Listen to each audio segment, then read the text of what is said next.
بسم اللہ الرحمن الرحیم۔ اردو ریڈیو میں خوش آمدید۔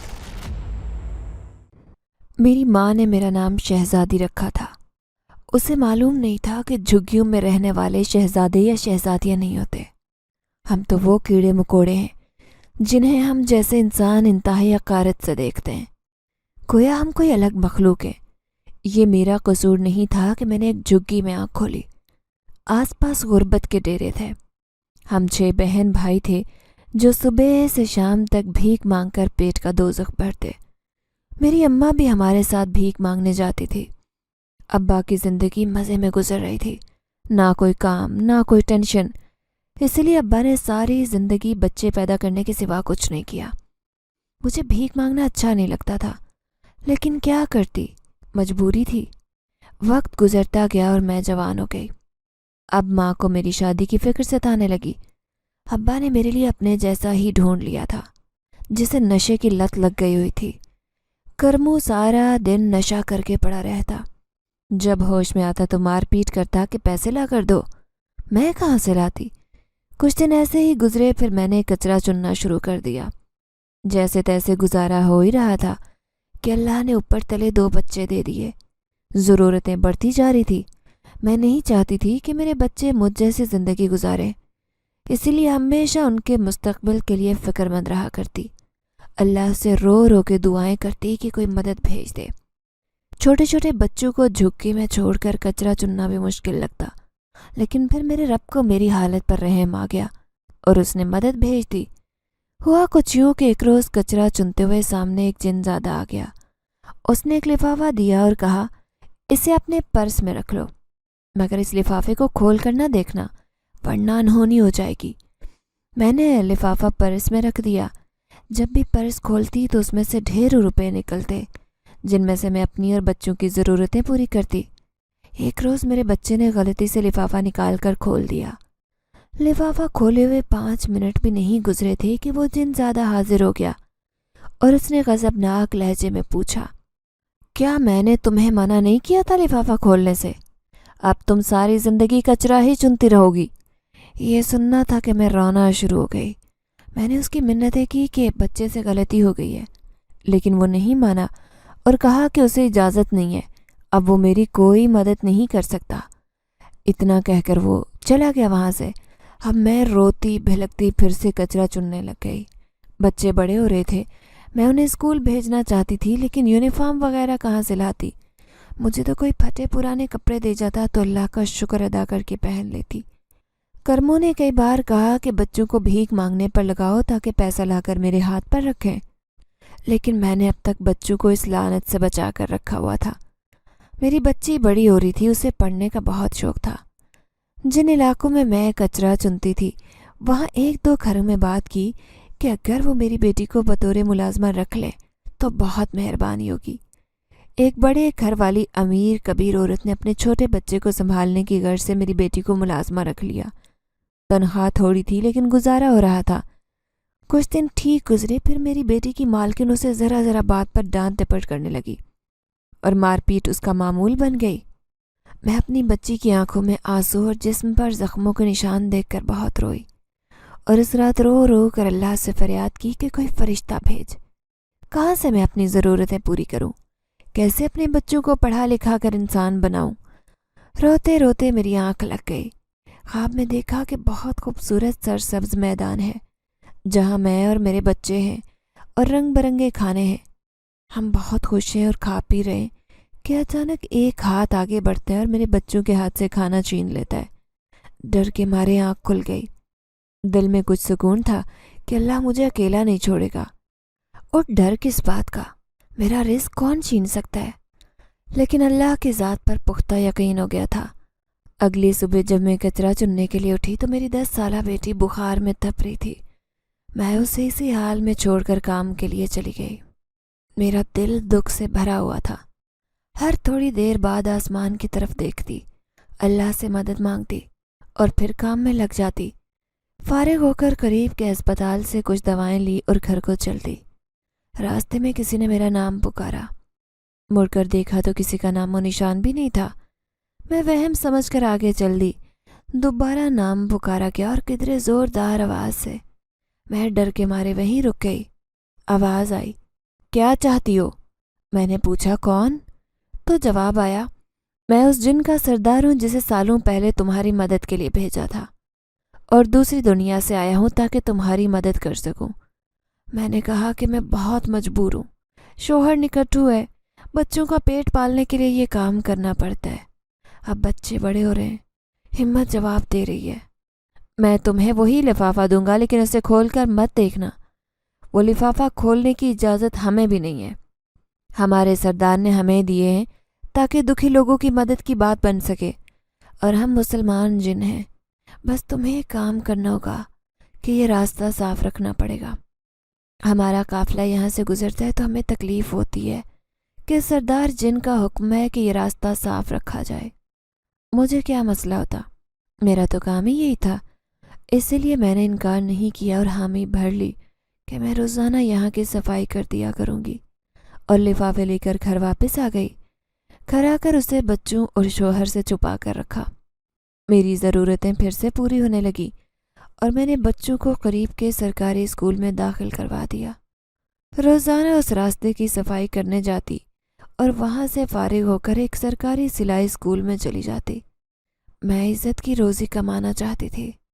اللہ نے تو جنات کی مدد سے رزق بھیج دیا تھا، لیکن میرے رب کو بھی محنت کر کے کھانے والے لوگ پسند ہیں۔ ویسے بھی کیا خبر کب میرا شوہر وہ لفافہ کھول دے جو پیسوں کے لیے سارا گھر الٹ پلٹ کر رکھ دیتا ہے۔ اسی لیے میں اپنے اور بچوں کے بہتر مستقبل کے لیے کپڑے سلائی کرنا سیکھ رہی تھی۔ زندگی اچھے حال میں گزر رہی تھی کہ میرے شوہر کو کسی نے خبر کر دی کہ بچے اور میں اسکول جاتے ہیں۔ خود تو وہ نشہ کر کے پڑھا رہتا سارا دن، تو ظاہر ہے کسی اور کے ذریعے ہی پتہ چلا ہوگا اسے۔ خیر، میری تو شامت آ گئی۔ مار پیٹ کر کے اس کا ذرا غصہ ٹھنڈا ہوا تو میں نے پوچھا کہ تجھے کس نے بتایا کہ ہم اسکول جاتے ہیں؟ کرمو کہنے لگا، ایک لمبا تڑنگا سا بندہ آیا تھا، وہ بتا رہا تھا کہ تیرے بہت پر پرزے نکل آئے ہیں، بہت اونچا اڑنے لگی ہے تو نے بچوں کو بھی اسکول ڈال دیا اور خود بھی سلائی سیکھنے جاتی ہے۔ میں نے دل میں سوچا کہ میرا دشمن کون ہو سکتا ہے جو کہ کرمو تک یہ بات پہنچائے۔ بہت سوچا لیکن کسی ہمسائے نے بھی شک نہیں ہونے دیا، کیونکہ وہ سبھی بہت ہمدرد تھے اور بیویاں بھی اپنے شوہروں کے ساتھ کام پر جاتی تھی، تو میری شکایت کون کرتا؟ پھر خیال آیا کہ کیوں نہ ایک دن اسکول سے چھٹی کر کے دیکھوں، ہو سکتا ہے کوئی سرا ہاتھ لگ جائے۔ اگلے دن چھٹی کی اور گھر میں ہی رہی تاکہ اپنے دشمن کا پتہ لگا سکوں۔ دن کے 11 بجے ہوں گے کہ ایک لمبا تڑنگا سا بندہ دور سے آتا دکھائی دیا۔ میں جھگی کے پیچھے چھپ گئی کیونکہ مجھے یقین تھا کہ یہ وہی شخص ہوگا۔ اسے پہلے یہاں کسی نے نہیں دیکھا تھا۔ وہ جھگی کے اندر آیا اور میرے شوہر کو جھنجھوڑ کے اٹھایا، کیونکہ ویسے تو وہ اٹھتا نہیں تھا۔ آنے والے شخص نے کرموں کو سخت الفاظ کہے، اور ساتھ یہ بھی کہ اسے اپنے بیوی بچوں کا ہی علم نہیں کہ وہ کہاں جاتے ہیں۔ جھگی میں جو سوراخ تھا میں نے وہاں سے دیکھا۔ میری تو آنکھیں حیرت سے پھیل گئی، کیونکہ یہ تو وہی جن ذاتہ تھا جس نے سب سے پہلے میری مدد کی تھی۔ مجھے بہت حیرانی ہوئی کہ یہ میرا برا کیوں چاہے گا، اس نے تو خود میری مدد کی تھی۔ خیر، وہ کرموں کو میرے خلاف بھڑکا کر چلا گیا۔ اب مجھے اس جنزادے سے ملنا تھا تاکہ پتہ لگا سکوں کہ وہ میرے خلاف کیسے ہو گیا۔ اس نے تو میری مدد کی تھی۔ میں تھوڑا فاصلہ رکھ کر اس کے پیچھے جانے لگی۔ وہ تیز تیز قدم اٹھاتا جھگیوں کو پیچھے چھوڑ گیا۔ جب مجھے یقین ہو گیا کہ اب کرمو ہم تک نہیں پہنچ سکتا تو میں نے اسے آواز دی، اے جنزادے۔ وہ ایک دم رکا، مڑ کر مجھے دیکھا اور تیز تیز چلنے لگا۔ مجھے اس کا پیچھا کرنے میں دشواری ہو رہی تھی۔ اب میرا سانس پھولنے لگا، لیکن وہ بڑے قدم اٹھاتا تیزی سے چلتا رہا، یہاں تک کہ ہم ایک قبرستان میں داخل ہو گئے۔ وہ ایک قبر کے پاس جا کر رک گیا۔ میں ذرا فاصلے پر کھڑی ہو کر سانس درست کرنے لگی۔ تھوڑی دیر بعد وہ بولا، تم حیران ہوگی کہ تمہاری مدد کرنے والا ہی تمہارا دشمن کیسے ہو گیا۔ ہاں، مجھے پریشانی ہے کہ ایسا کیا ہوا جو آپ میرے خلاف ہو گئے۔ میں تمہارے خلاف نہیں ہوا۔ اب جو میں کہنے جا رہا ہوں شاید تمہیں بہت عجیب لگے، لیکن یہی سچ ہے۔ مجھے تم سے محبت ہو گئی ہے اور میں تمہیں تمہارے ظالم شوہر سے ہمیشہ کی آزادی دلانا چاہتا ہوں تاکہ تم میری ہو جاؤ۔ میں جو حیرانی سے اس کی باتیں سن رہی تھی، آخری بات سن کر میں نے سر اٹھایا اور کہا، یہ کیسے ممکن ہے؟ میں انسان ہوں اور تم جن زادے۔ ہم دو الگ دنیاؤں کے لوگ ہیں، ایک کیسے ہو سکتے ہیں؟ کیوں ایک نہیں ہو سکتے؟ میں تمہاری دنیا میں تم جیسا انسان بن کر رہوں گا، جن زادے نے کہا۔ مجھے اب اس کی باتوں سے خوف آنے لگا۔ بمشکل میں اتنا ہی کہہ پائی کہ میرے بچوں کا کیا ہوگا؟ ہم سب ساتھ رہیں گے اور یہ کوئی اتنا مشکل کام نہیں ہے، بس تمہارے شوہر کو راستے سے ہٹانا ہے۔ میں بہت دیر سے کوشش کر رہا ہوں کہ وہ تمہیں چھوڑ دے، لیکن لگتا ہے اس کا ایسا کوئی ارادہ نہیں ہے۔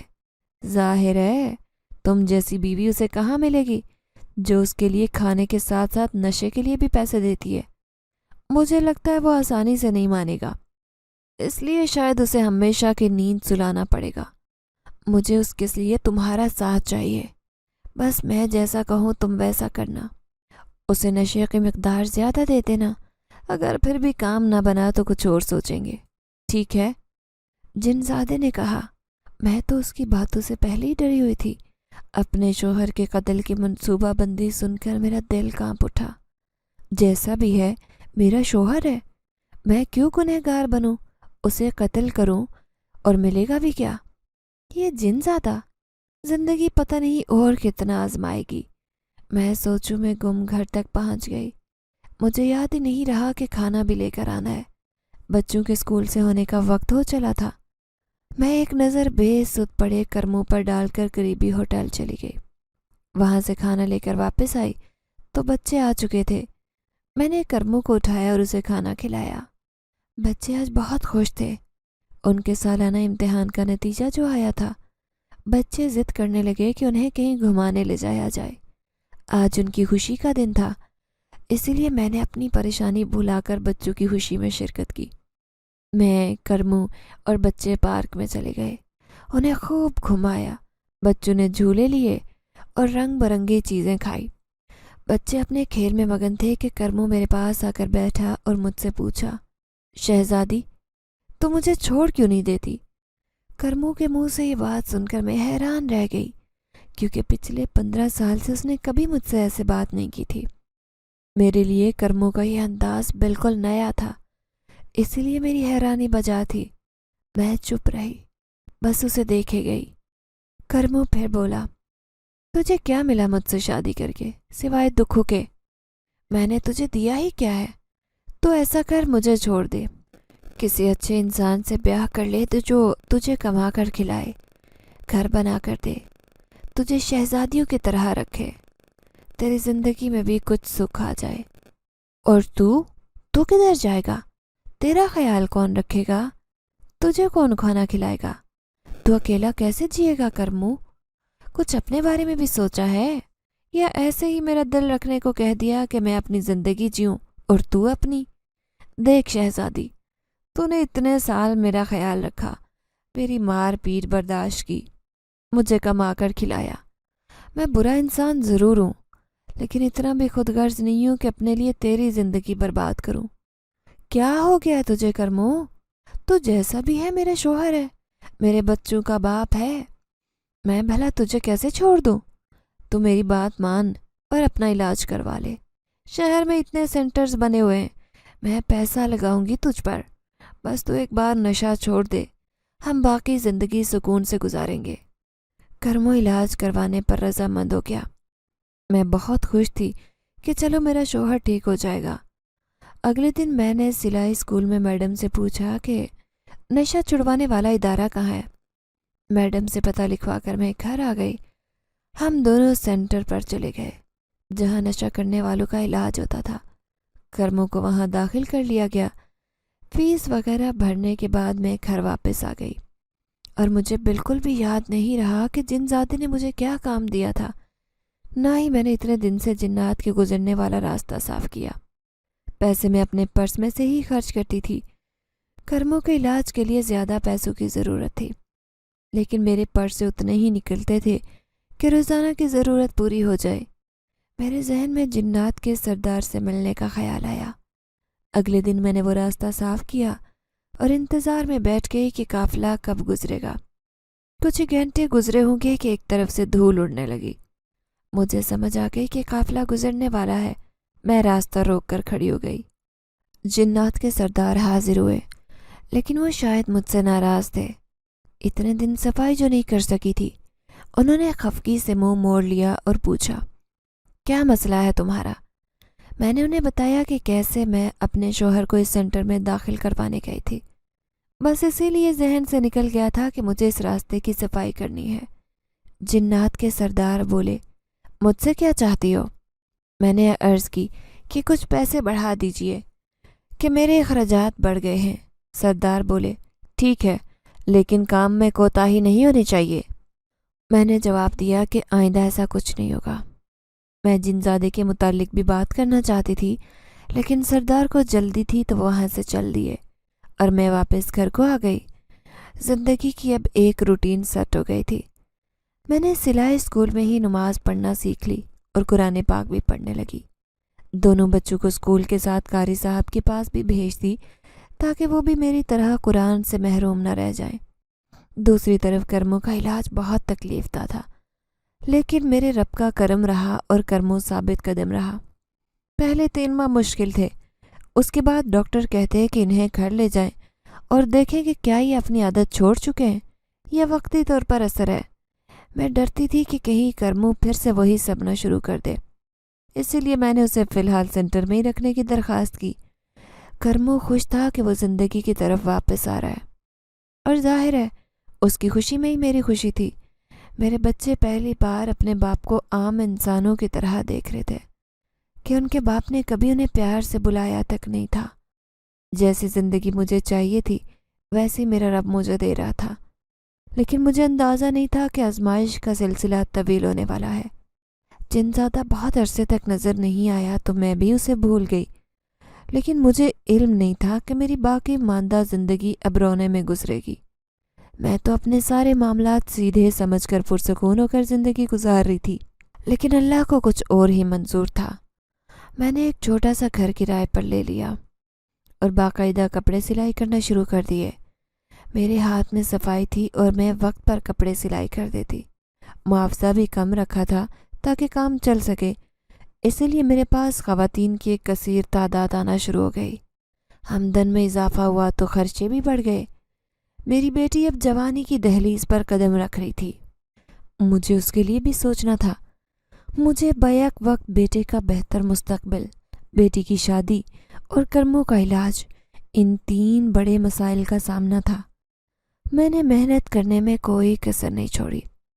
کرموں کا علاج کافی حد تک ہو چکا تھا اور بیٹے نے بھی کالج کے ساتھ ساتھ کچھ ٹیوشنز پڑھانا شروع کر دی تھی۔ اتنے سال میں اگر کچھ نہیں بدلا تھا تو وہ میرے جنات کے راستے کی صفائی کا معمول نہیں بدلا تھا۔ میں نے محسوس کیا کہ میری بیٹی کچھ دن سے مشکوک حرکتیں کر رہی ہے، کبھی بیٹھے بیٹھے یوں ہی مسکرا دینا تو کبھی بے دہانی میں روٹی بناتے ہوئے ہاتھ چلا دینا۔ آج تو حد ہی ہو گئی جب اس نے اپنے ہاتھ پر گرم چائے گرا لی۔ میں نے اسے ہلکا سا ڈانٹا کہ پتہ نہیں تمہارا دھیان آج کل کہاں ہوتا ہے، توجہ سے کام کیا کرو اور اپنا سارا دھیان پڑھائی میں رکھو۔ میں تھوڑی پریشان ضرور تھی کہ کوئی نہ کوئی بات ضرور ہے جو میری بیٹی یوں کھوئی سی رہتی ہے۔ میں نے اس سے براہ راست بات کرنے کا فیصلہ کیا۔ رات کے کھانے کے بعد جب میرا بیٹا سو گیا تو میں اس کے پاس آ کر بیٹھی۔ میری بچی کو کوئی مسئلہ ہے؟ وہ خاموشی سے سر جھکائے بیٹھی رہی۔ میں نے دوبارہ پوچھا کہ کیا مسئلہ ہے جو تمہیں پریشان کر رہا ہے؟ مجھے کھل کر بتاؤ، میں تمہاری ماں کے ساتھ دوست بھی ہوں، مجھ سے کچھ مت چھپاؤ۔ وہ تھوڑی دیر سوچتی رہی اور پھر بولی، امی، مجھے ایک لڑکا پسند کرتا ہے اور وہ مجھ سے شادی کرنا چاہتا ہے۔ تمہیں کیسا لگتا ہے وہ؟ میں نے پوچھا۔ امی، میں بھی اسے پسند کرتی ہوں۔ اچھا، کہاں رہتے ہیں وہ؟ میں نے تھوڑی سی تفصیلات پوچھی۔ ظاہر ہے ماں ہو تو تسلی کیے بغیر کوئی قدم نہیں اٹھانا چاہتی تھی۔